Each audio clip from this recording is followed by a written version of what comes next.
PT Karisma Rotan Mandiri didirikan pada tahun 1998 dengan luas perusahaan 12.000 meter yang terletak di Gesingan RT 2 RW 9, Luang Getak, Sukoharjo, Jawa Tengah. Rantai pasokan PT Rotan Mandiri ini dari para petani mentah yang mendistribusikan rotannya kepada pengumpul di wilayah tertentu. Kemudian pengumpul-pengumpul ini akan mendistribusikan rotannya kepada pedagang besar yang ada di antar pulau dan ada juga yang langsung mengolah rotan tersebut menjadi rotan mentah. Distribusi rotan mentah selanjutnya diterima oleh pemasok lokal.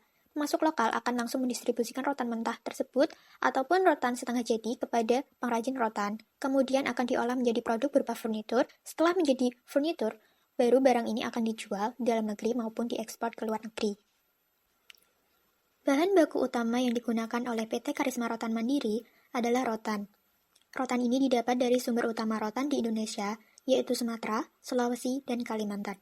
Selain itu, PT Karisma Rotan Mandiri juga mendapatkan bahan baku dari daerah Surabaya, Cirebon, dan Semarang.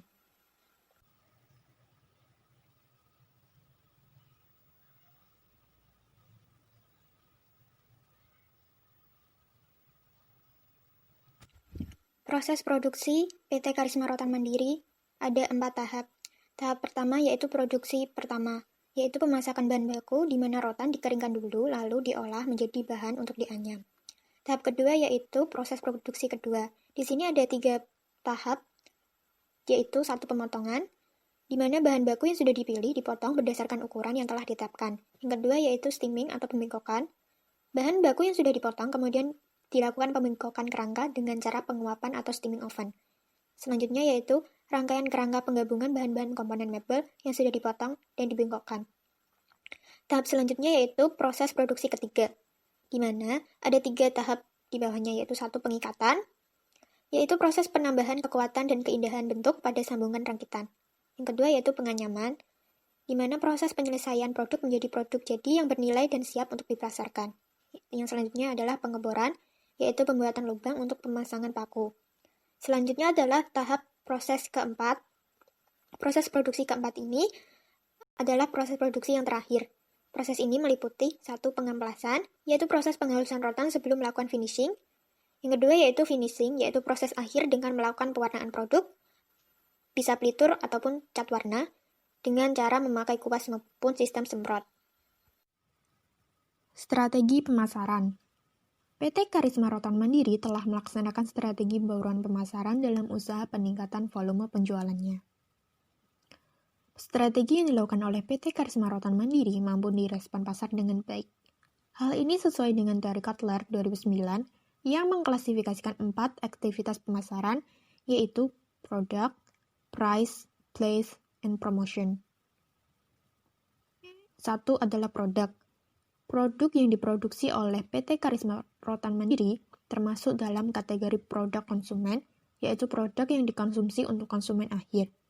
PT Karisma Rotan Mandiri dalam menciptakan sebuah produk mempertimbangkan beberapa faktor dalam desain produk yang sesuai dengan teori Gigan 2008, yaitu preferensi, biaya, hukum, peraturan, dan kompatibilitas. Yang kedua adalah harga. Penetapan harga sangat krusial dalam sebuah strategi pemasaran. Oleh karena itu, PT Karisma Rotan Mandiri menetapkan harga berdasarkan biaya produksi dan biaya pemasaran dengan mempertimbangkan biaya langsung serta biaya overhead dan laba. Sehingga besarnya biaya langsung dan biaya overhead akan tetap tertutupi. Strategi penentuan harga ini mampu memberikan profit yang bagus bagi perusahaan. Yang selanjutnya adalah harga yang ditentukan adalah dengan kurs dolar Amerika, akan tetapi ada pengecualian pada pasar Afrika Selatan. Buyer Afrika Selatan merasa keberatan jika bertransaksi dengan menggunakan mata uang dolar Amerika, di mana kursnya terlalu tinggi, sehingga mereka meminta untuk menggunakan mata uang negara mereka.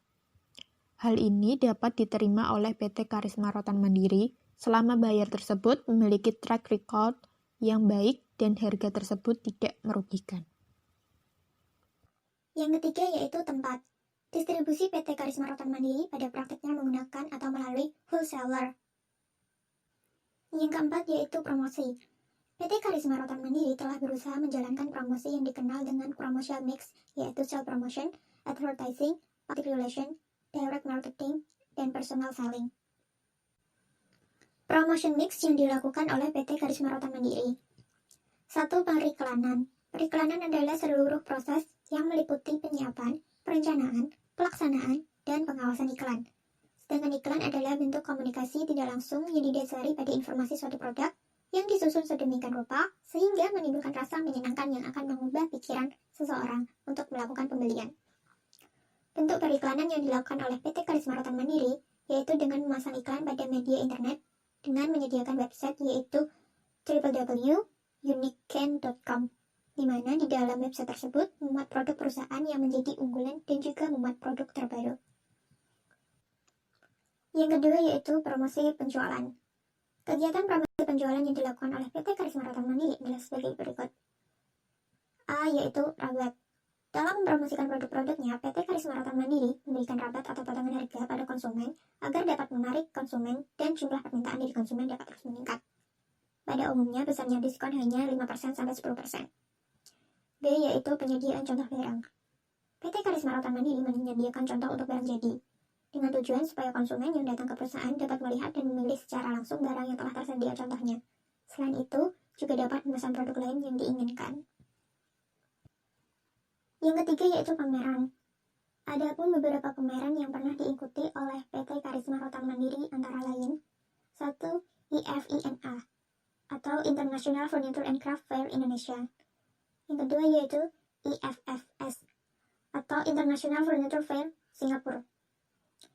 Yang ketiga yaitu MEFF atau Malaysia International Furniture Fair. Segmentasi pasar. Dalam segmentasi geografisnya, PT Karisma Rotan Mandiri menyapa semua pasar di wilayah dunia, terutama Amerika, Kanada, Hungaria, Jepang.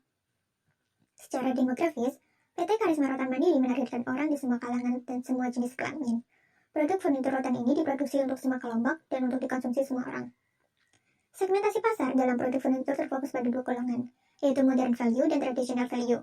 Golongan pertama yaitu modern value, yang memiliki pendekatan yang dapat dikatakan egosentris dalam membeli produk kerajinan, di mana mereka senang membeli perabotan, mereka mencari kesenangan dalam berbelanja, mereka senang mengatur ulang perabotan rumah tangga mereka, dan mereka ingin mendesain ulang rumah mereka sesering mungkin.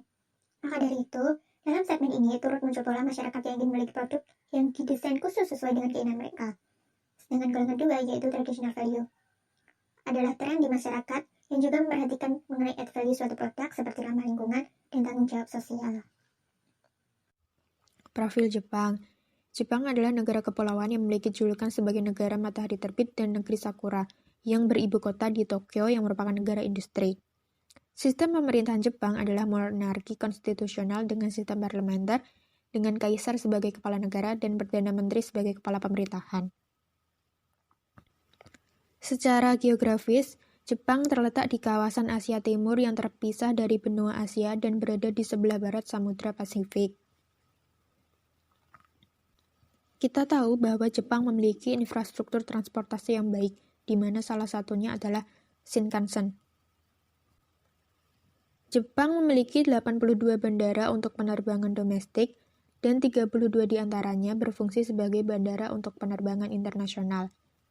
Jepang memiliki 994 pelabuhan, dengan pelabuhan Nagoya sebagai pelabuhan internasional terbesar.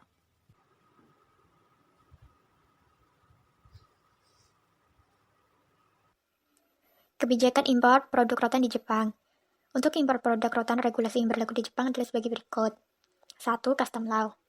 Seluruh produk rotan dari Indonesia sudah bebas tarif bea masuk berkat adanya perjanjian ekonomi bilateral Indonesia dan Jepang atau Indonesia-Japan Economic Partnership Agreement atau IJPA.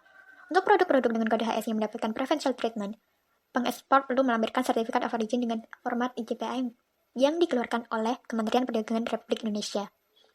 Selain itu, custom law juga berlaku untuk mencegah masuknya produk tiruan yang melanggar intellectual property right. Yang kedua adalah Plant Protection Act. Produk rotan yang masih memiliki sisa kulit kayu yang diekspor ke Jepang harus disertai dengan phytosanitary sertifikat yang dikeluarkan oleh lembaga terkait di negara asal ekspor yang menyatakan bahwa produk tersebut bebas dari bakteri, penyakit, dan hama.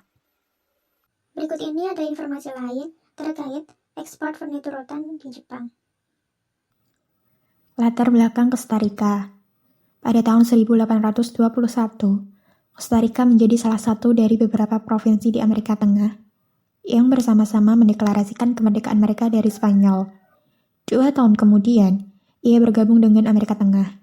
Tetapi, federasi ini hancur pada tahun 1838, di mana saat itu, Costa Rica menyatakan kedaulatan dan kemerdekaannya. Costa Rica telah memperluas ekonominya dengan memasukkan industri, teknologi, dan pariwisata yang kuat. Standar hidup relatif tinggi, kepemilikan tanah tersebar luas. Kira-kira setengah dari populasi negara ini tinggal di daerah perkotaan. Ibu kota San Jose adalah kota terbesar, dan rumah bagi sekitar 1/5 dari populasi. Geografi Costa Rica. Costa Rica berdekatan dengan Amerika Tengah, yang berbatasan dengan Laut Karibia dan Samudra Pasifik Utara, antara Nicaragua dan Panama.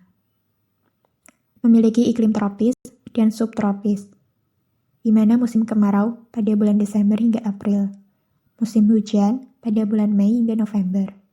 Lebih dingin di dataran tinggi.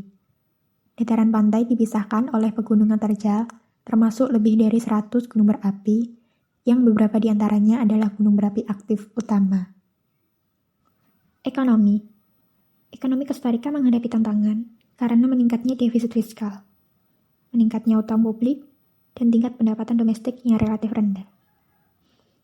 Kemiskinan sekitar 20-25% selama hampir 20 tahun.